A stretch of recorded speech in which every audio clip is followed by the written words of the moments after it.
When you put out a game that is received well by the audience and has a very unique feel to it that sells well, naturally the next thing to do is to put out a sequel to follow up on it, especially when that game is The Suffering and ends with a closing that just has limitless possibilities. Well, thankfully that's what we got in 2005.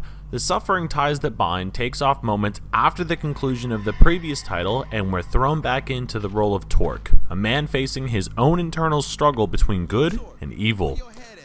However, unlike the first, being taken place primarily in a prison, Surreal Software takes us to the streets of Baltimore, where Torque and his family originally lived. But while the locale is completely different, the enemies are not. You'll have many recurring faces, all revamped with the new graphics engine, along with some new ones added in to round out the many enemies you'll be putting in the ground. But even with the improved graphics and a new setting, the first game was able to capitalize on that tight constricted feeling of horror survival. With this game taking place primarily in more open sections, will it be able to capitalize on that same feeling? Or will it turn into just another shooter that's lost its identity?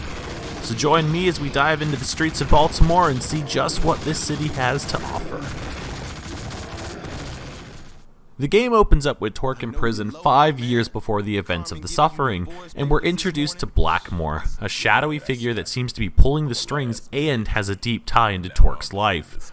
But nothing in these games is ever normal for any period of time, and the prison turns into a war zone soon after. Inmates and guards are attacking each other and monsters prowl for survivors. You're pushed into a situation and forced to turn into your beast form and soon after black out. When you wake back up, you're on a boat leaving Carnet Island, taking place just moments after the first game. Soon after, you're apprehended by an organization studying the monsters at Carnet Island. But the monsters break out of containment and begin attacking the guards, allowing Torque to break out and return to his city of Baltimore. And this is where the real game begins. Besides the noticeable graphic overhaul, one of the first major differences that you'll notice when playing the game is that you have a dedicated first and third person viewpoint. This is actually really helpful because in some of these sections where you need to look around the area for a method of progressing, you can flick out into third person view to get a better view of the landscape, whereas in first person you can get a better view of what you're fighting against, an up close and personal viewpoint, if you will. This does great for the new character designs and gives you a front row seat to the overhauled blood and gore. Whereas in the first game you were able to destroy limbs and remove the heads of enemies, in this game some of the higher powered weapons will outright blow the enemy to bits, exposing bones. It won't be uncommon for you to come into a section that has enemies pouring in from every nook and cranny and find Torque completely covered from head to toe in gore and viscera.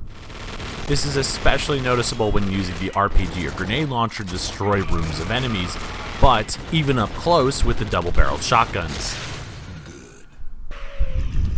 But, whereas the first game was more of a survival horror experience that had you managing your ammo and supplies, this game decides to focus more on the shooting while sprinkling in those horror sections.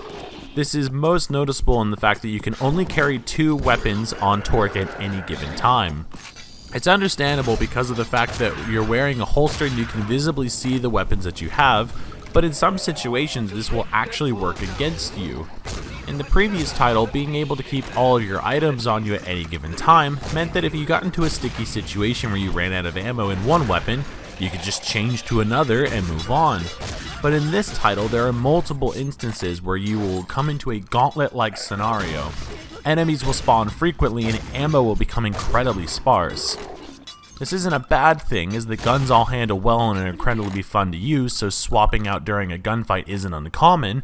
But in dire circumstances, it does add that extra element of, oh shit, I need to find more ammo.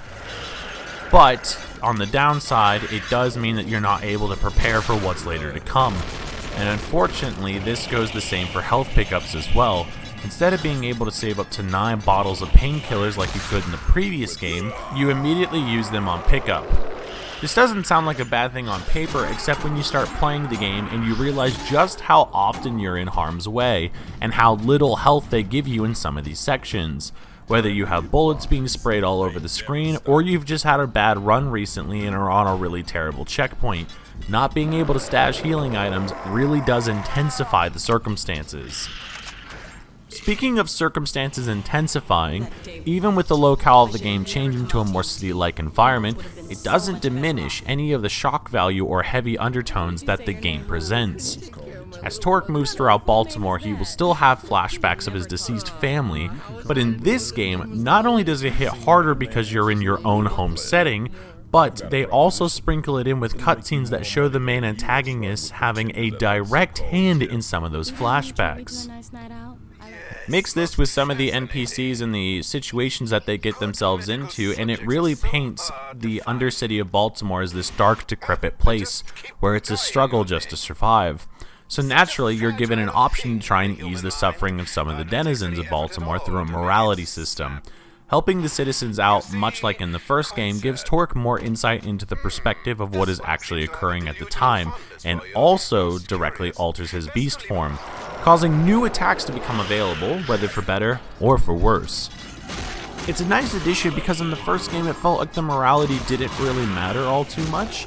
It felt like it more or less played on your self-conscious more than a direct visible thing, whereas in this game, you not only get to see the results of your morality in beast mode, but there's even a part in the story where you're directly judged for the things that you did or did not do throughout the playthrough.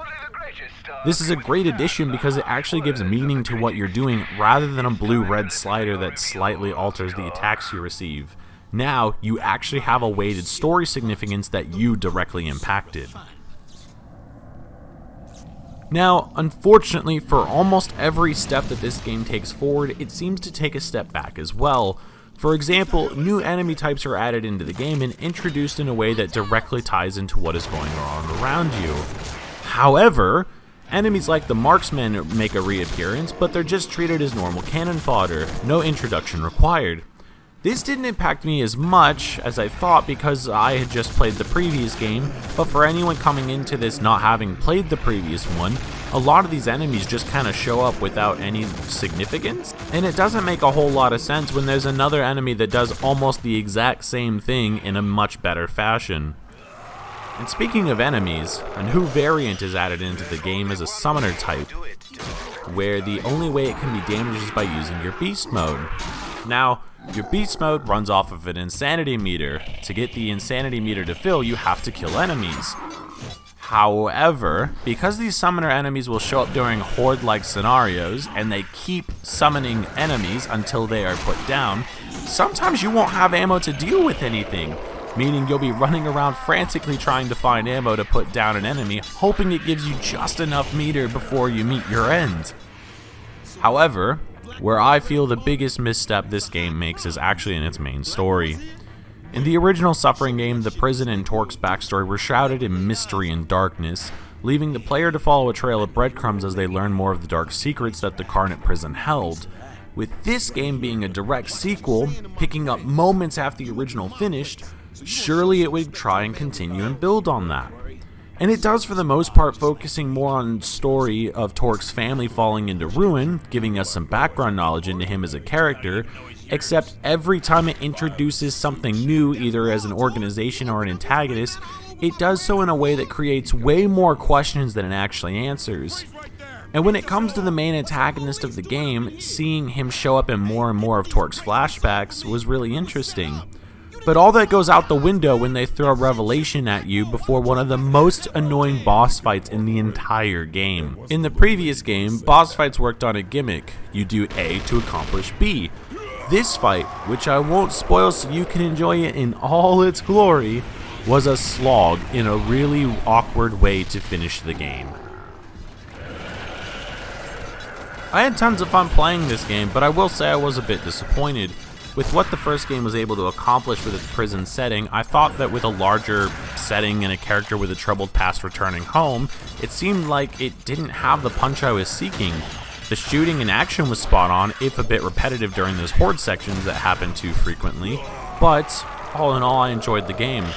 I'd recommend it for anyone who played the first and anyone who enjoys a decent shooter, and here's to hoping that someday we'll get a third entry that'll conclude this franchise.